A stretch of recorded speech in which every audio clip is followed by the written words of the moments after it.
everybody, it's NaturalMe4C, and today I'm going to be doing a product review for the Tangle Tamer Max from Plugged In.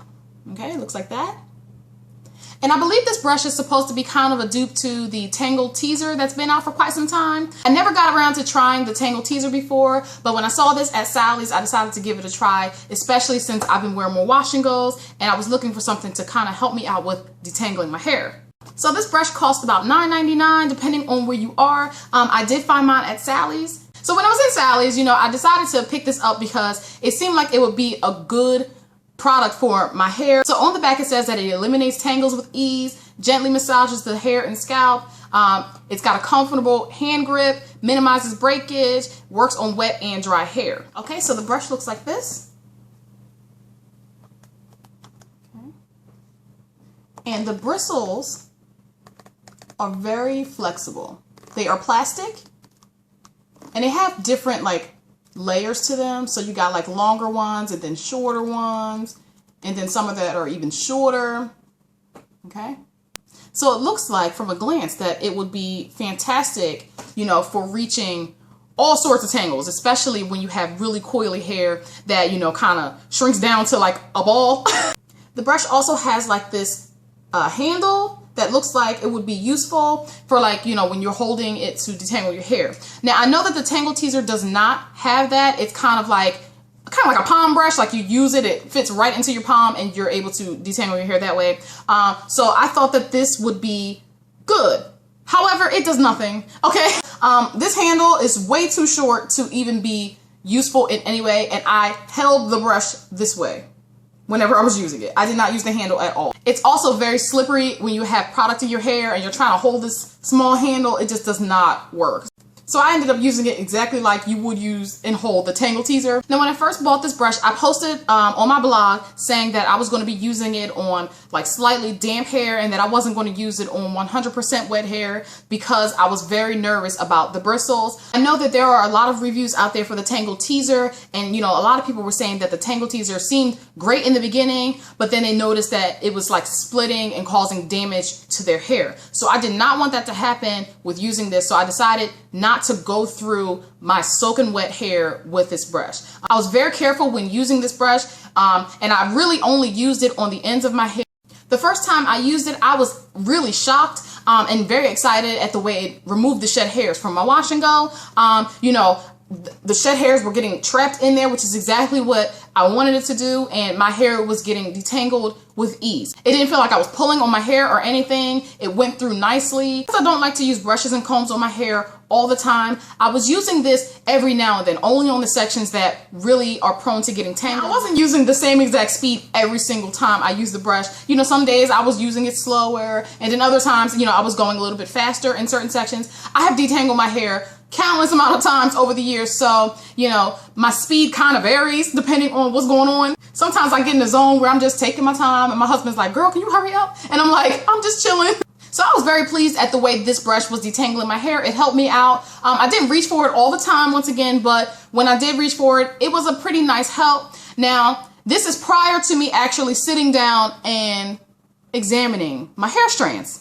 One night, I'm sitting on the computer, and sometimes I just kind of like to take my strands and kind of just take a look at them.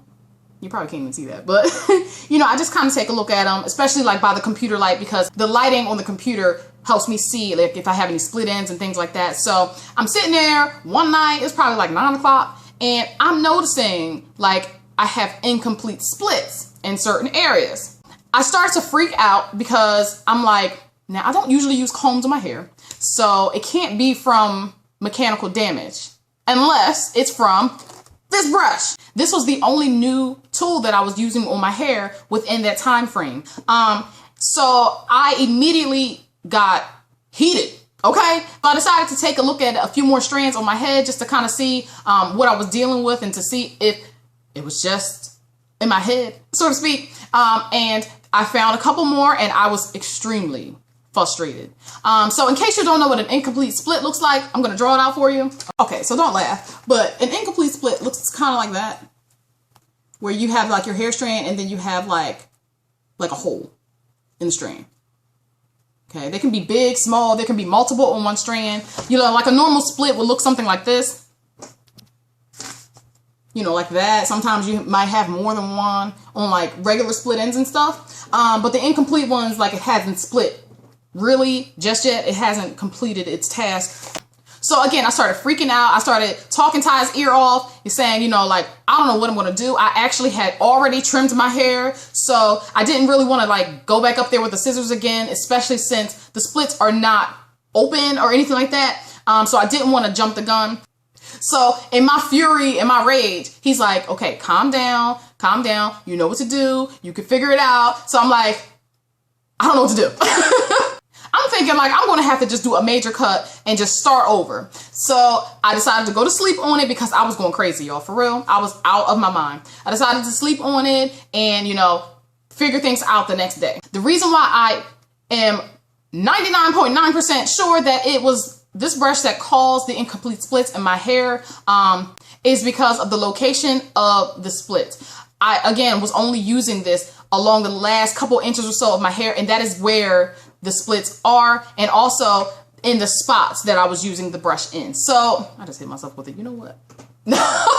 So needless to say, I stopped using this brush as soon as I noticed that happening. If you do have this brush or you have like the Tangle Teaser, now again, I can't speak for the Tangle Teaser, but if you have a detangling tool or a new comb or something, anything, be sure to check your hair strands to make sure that you're not causing any damage or that the product is not causing damage to your hair. Because in this case, it didn't seem or feel like it was tugging or anything. It didn't feel like it was shredding my hair in any way, but taking a closer look, it was doing some damage. So be very careful if you're using any kind of tool, comb, wide tooth comb, shower comb, dimming brush, whatever it is. Check your strands to make sure that everything is cool. So I've been kind of adding in some coconut oil prior to me co-washing my hair just to keep my strands as strong as possible. I don't want the incomplete splits that are there to split, because then I'm going to have to do a cut. Right now, I do not feel like I have to cut anything because they're not all over my head and there's not like an infinite number of them. So I'm not like freaking out anymore. I'm calm, I'm collected. So after all this happened, I decided to do my first protein treatment, and I decided to use Greek yogurt. There are a ton out there, so I'm gonna kind of tweak it up a little bit to get it to work better for me, but I did like it, so I'm going to incorporate those in my regimen as well with the apple cider vinegar rinses that I've been doing. So right now I'm just going to go back to the basics, and I'm going to go back to finger detangling my hair and only using a comb when necessary. My hair really prefers my fingers over anything. Again, I was just trying something to see if this would help me out and save me some time, and it helped me out, at least I thought it did, but it also caused me some problems. So I'm going back to the basics, y'all.